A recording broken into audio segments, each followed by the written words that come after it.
Ana apa? Matur Ndara Kresna. Iya piye? Kula mbeta wahyu. Lho.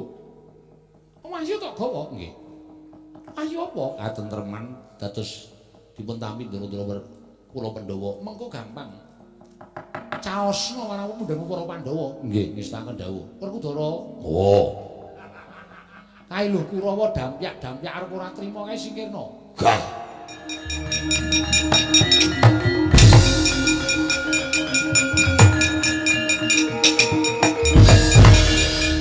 Ngopo?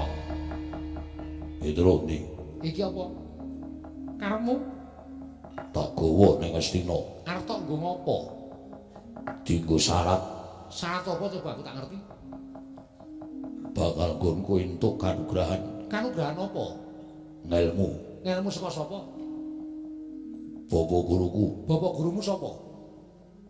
Wah, diuyak wae. Ayo ngaku. Sapa? Cerewet. Tak pateni lho. Kowe lha nek iso mbok monggo. Ning kudu iso nglangkahi kuandane Nata Ndarawati. Sing kandha sapa? Tak kira sampeyan niku mbelani kula. Senengane kok njur kon nglangkahi kuandane wong liya iki kok ki apaku. Ning ana apa kaya ngono tak ewangi Petro. Alhamdulillah. Diwangi sun. Petro arep tok nggo tumbal. Yo. Kowe arep dijoli apa? Ngelmu. Ngelmune apa aku tak krungu? Sastra minulya. Sastra mulya. Memayu-ayu ning bawana. Babar kamulyaning jati.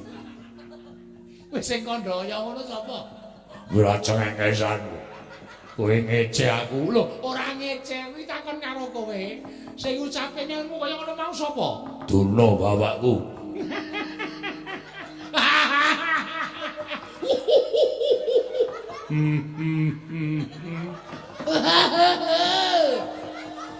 Waduh cengengesan kabeh. Kowe iki wong digdaya, wong ampuh ning amit sewu lho gampang diapusi. Iya ta Petro? Nggih. Sastra mulya mayu-ayu ning bawana babar kamu. Iya.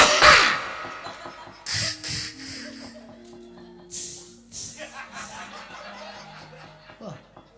Ndara Janaka ning guyu rebel.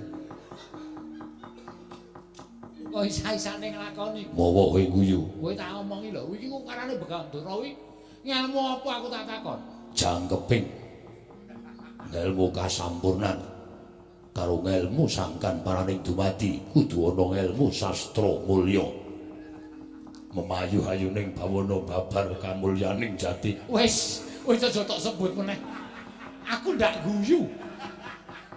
Kowe iki ngelmu ora ana kuwi mung karangane Begawan Durna kok kowe iki manut kowe iki piye to Petro?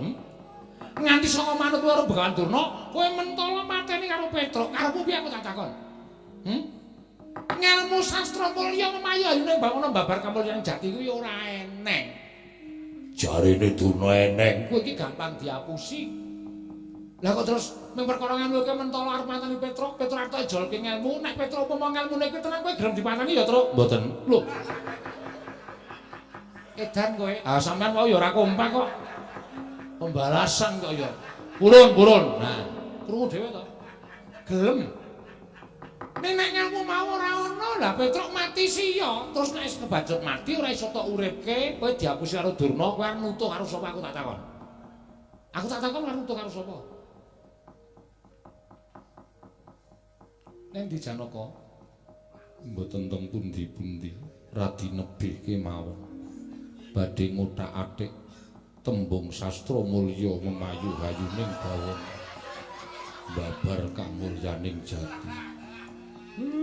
Tak golekane ning 1001 malam. Suwabeh.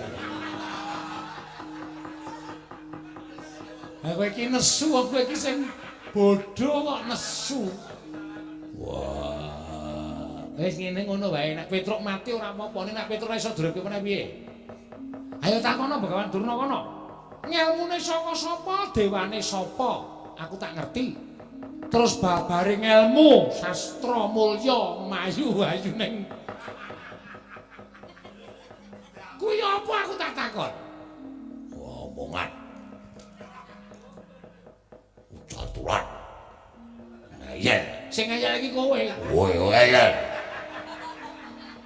kandhani aku ki kok kandhani kowe iki tuwa sapa karo aku ketua kowe lah kok kowe ngandani aku kowe iki manut ora karo aku iso manut ora Rut.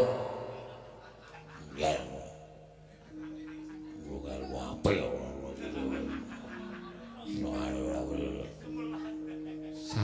Sastro dasmu.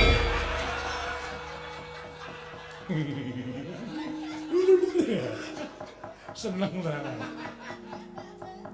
Jalo, ngomong jalo. Dodok cekikian. Seneni meneh. Lah kowe nendi? Teng ngandhaping wit nika kula ndodok ngampet ngguyu. Dijenggung kalih Kakang Mas Werkudara. Sastra cethok sastra telu mulya papat. Memayu hayuning bawana 003. Panu. Berarti 003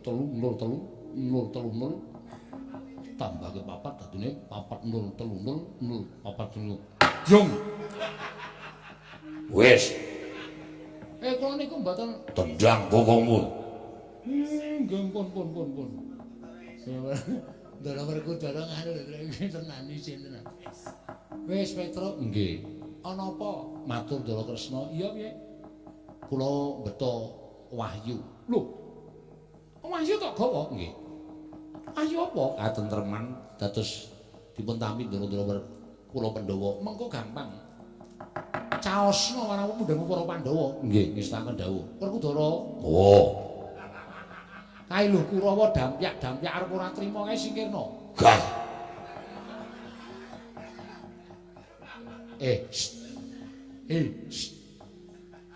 Apa? Ndara Kresna niku mundhen panjenengan.